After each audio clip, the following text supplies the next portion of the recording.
So I went to my first Flesh and Blood Armory over the weekend, and it was a Silver Age armory. And I played a very slightly modified version of Kayo, which I chose to play because it's easy, it's one of the best decks in the format, and it really helps to just learn how the game works and how actually playing people in a tournament setting works. It's a very small armory, there were only 7 of us there, so it was 3 rounds, and I went 2-1.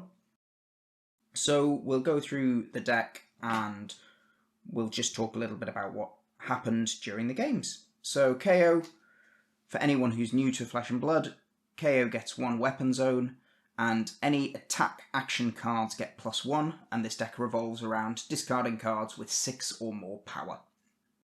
And every time you discard a card with 6 or more power, during each of your action phases, you create a might token.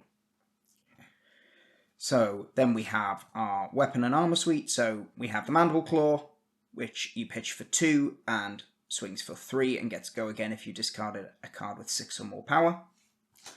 Knucklehead, which is just a block 2 with temper. We're never using the ability to increase your intellect. Blade Beckoner Gauntlets is the standard arm piece. It blocks for 2 when defending a weapon attack. And then it has Guardswell.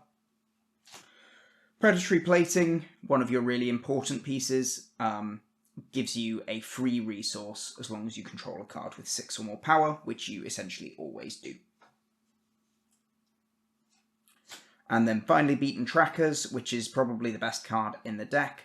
Whenever you discard a random card, note it has to be random. You may destroy this, and then you gain an action point. So it's essentially like gives you something that shouldn't have go again. And then we have our Arcane Barrier bits there. But I didn't play any Arcane decks. So for the deck, this is a very slightly modified precon, so you can essentially buy this deck. 2 Savage Feast, discards a random card, 6 power, and then draws a card if you discarded a card with 6 or more power, which essentially every card in the deck is, because of Kayo's ability. One of the best cards in the deck, only costs 1 to play, which is really important, and I managed to stop myself getting fatigued by an Arachne player because I knew I had one of these left in the deck.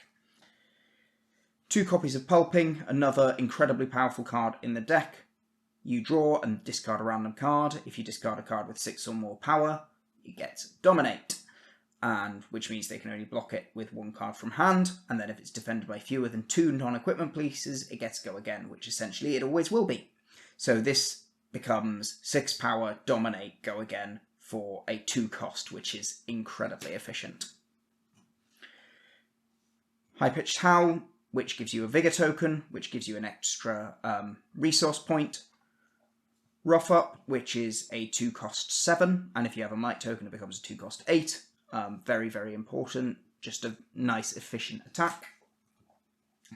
The full suite of Strongest Survive, which forces a discard when they take damage, and it's a strong attack. I usually ended up pitching the blues and yellows of these for resources. I don't think I got many discards off this, but it's a big beefy attack that forces them to block. Red and blue Buckwilds, it gets go again if you've pitched a card with 6 or more power, which again you always have. And then we play the red and yellow Bearfangs, which draw and discard and gets +2.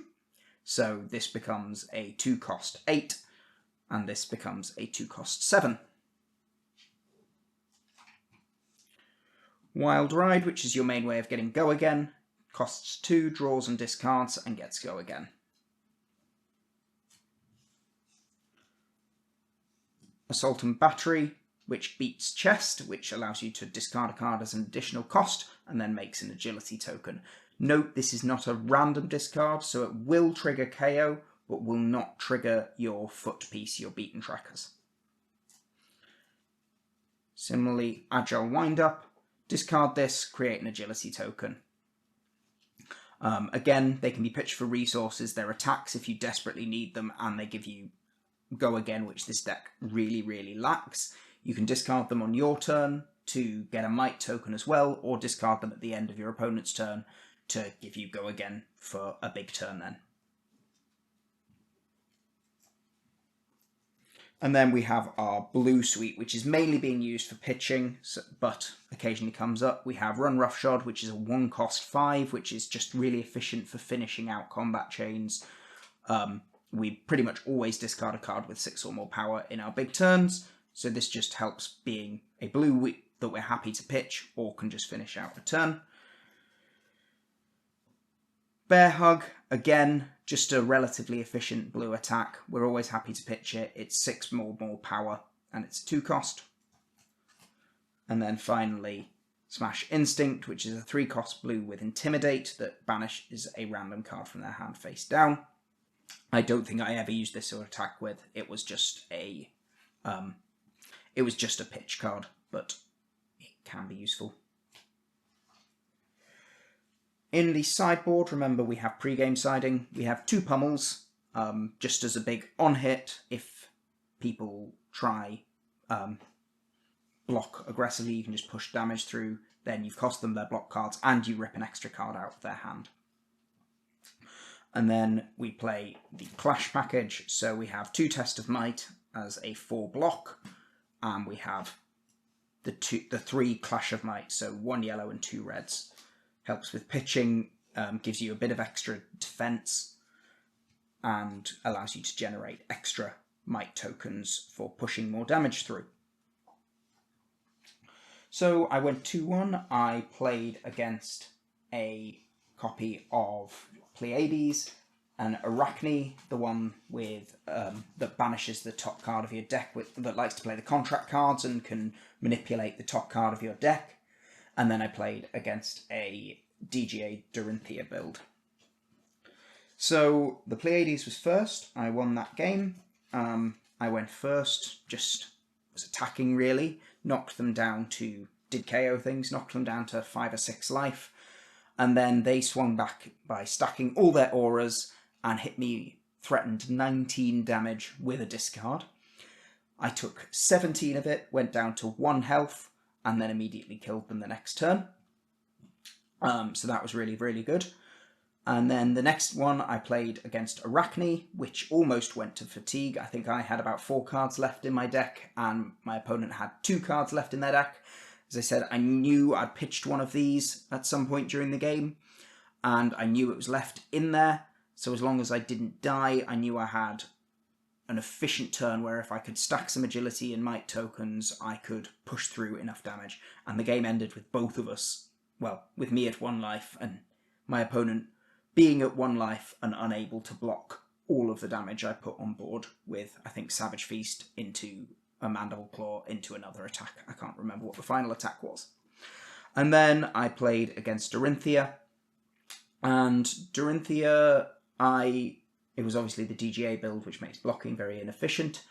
I chewed through all their armor and then got hit with a 12 power Great Axe with some Felling Swing buffs, and I had 2 Wild Rides in my hand, which obviously can't block.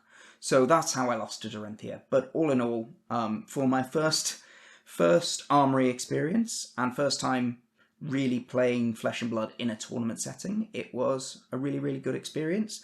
The game is really, really cheap to pick up. As I said, this is essentially a pre-constructed deck with about 4 or 5 extra cards added in, which you can add for probably under £5 or $5. So in all, this deck probably cost about £25 to make and is arguably the best deck in the format. So if you enjoy the game or enjoy TCGs, please consider giving Flesh and Blood a try. At least consider Silver Age. It's quick, it's really, really affordable, and it's a really, really fun game to try, and there's a very, very low barrier to entry for Silver Age, at least. So that's all. I hope that that you've enjoyed that and that you are inspired to try playing Flesh and Blood. I'm enjoying it at the moment. I've not been playing much Yu-Gi-Oh! Lately, and I don't have as much time and energy to devote into competitive Yu-Gi-Oh! As I would like, but I'm enjoying picking up Flesh and Blood, so I hope you do too.